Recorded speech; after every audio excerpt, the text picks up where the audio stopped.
Hello everyone, আসসালামু আলাইকুম। সবাই কেমন আছেন? আলহামদুলিল্লাহ, আমিও অনেক ভালো আছি। আজকে আপনাদের লাগি একটা সহজ রেসিপি নিয়ে চলে আসলাম। হচ্ছে আলু, মুসুরির ডাউল আর ডিম দিয়ে টমেটো দিয়ে একটা সহজ রেসিপি। যারা বিদেশের মাটিতে থাকেন, সারাদিন কাম কাজ কইরা বাড়িতে থাকেন, তারপরে আর রান্নাবান্না করতে ইচ্ছা করে না। এখন কেমনে যে রান্ধুম সেই চিন্তা করতে করতেই মনে করেন যে কাম সারা। আর এখন আমি একটা কড়াই লয়ে লইলাম। কাইল্লা করার ভিতরে তেল দিয়া দিলাম, দিয়া এখন পেঁয়াজ দিয়া দিমু, দিয়া ফোড়ন দিয়া দিমু। এখন পেঁয়াজ দারে বালা কইরা লাইরা মাইরা হচ্ছে ভাজা ভাজা কইরা নিমু।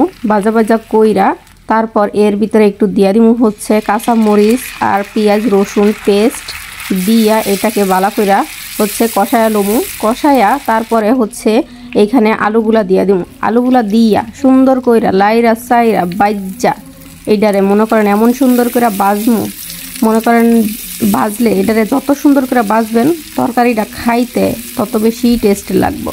এবার একটু লবণ দিয়ে দিলাম স্বাদ মতো। লবণ দেওয়ার পরেও একটু বালা কইরা এটারে কষাইলাম। আর কে কেমনে রান্না করেন অবশ্যই একটু কমেন্ট করে জানাবেন। আর এই যে এখন আলুগুলো ভালো করে বাইজা এখন এক মুঠ মুসুরির ডাউল দিয়ে দিলাম। মুসুরির ডাইল দিয়ে দিলাম। এই ডাইলগুলা দিয়া বালা কইরা আবারও লাড়মু। লাড়তে লাড়তে লাড়তে লাড়তে এইগুলারে সুন্দর করে বাইজালামু।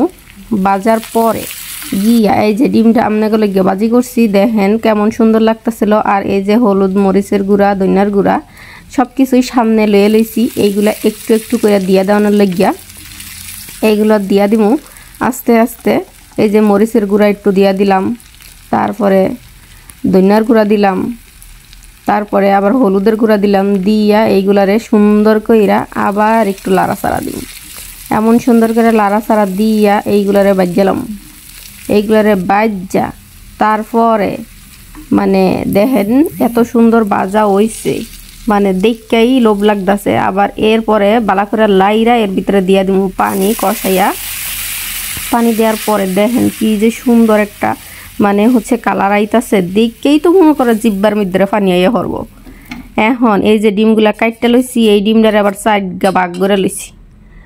আমি এখন গরিব মানুষ, কিছু করার নাই, তাই আপনাকে দেখাইতাছি। এক ডিম কাটটা চারগা বানাই লাইছি। এখন সুন্দর কইরা এটারে লাইরা হচ্ছে মনে করেন যখন নিয়ে এটার ভিতরে বলকায়া ফরব, মানে উতরাইব, আমাকে বাঙাল ভাষায় কয় উতরাইব। এই উতরানের পরে সুন্দর করে এই যে টক বাগুনগুলা দিয়ে দিব।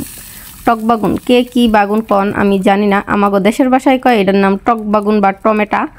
যাই হোক, এখন সুন্দর করে টমেটো দিয়ে দিব। এর ওপরে আবার সুন্দর কইরা তিনগা কাঁচা মরিচ দিয়ে দিব। কাঁচা মরিচ দিয়া এরপরে একটু পরেই হচ্ছে ডিমগুলা দিয়ে দিমু। ওই যে ডিম বাজিয়ে রাখছিলাম 4 খান, মানুষ ডিম বাজি কইরাই নাকি বাইরে লইয়া যায়, এখন তা জানি না। এই যে সুন্দর দেখেন তরকারিটা প্রায় রান্না করাই হইয়া গেল গা। দেখেন অল্প সময়ের ভিতরে কি সুন্দর কইরা হচ্ছে আমি ডিম আলু দিয়া রান্না করে লাইলাম। আর এখন দিমু হজের পাতা, কেউ কয় ধনিয়া পাতা, আমাগো এলাকার বাসায় ধনিয়া পাতাও কয়, হজের পাতাও কয়।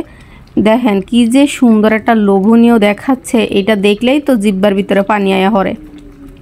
অল্প সময়ের ভিতরে যে এত সুন্দর কইরা একটা তরকারি রান্না করা যায়, অবশ্যই এটা না দেখলে না খেলে মিস করবেন। অবশ্যই কমেন্ট করে জানাবেন কেমন হলো।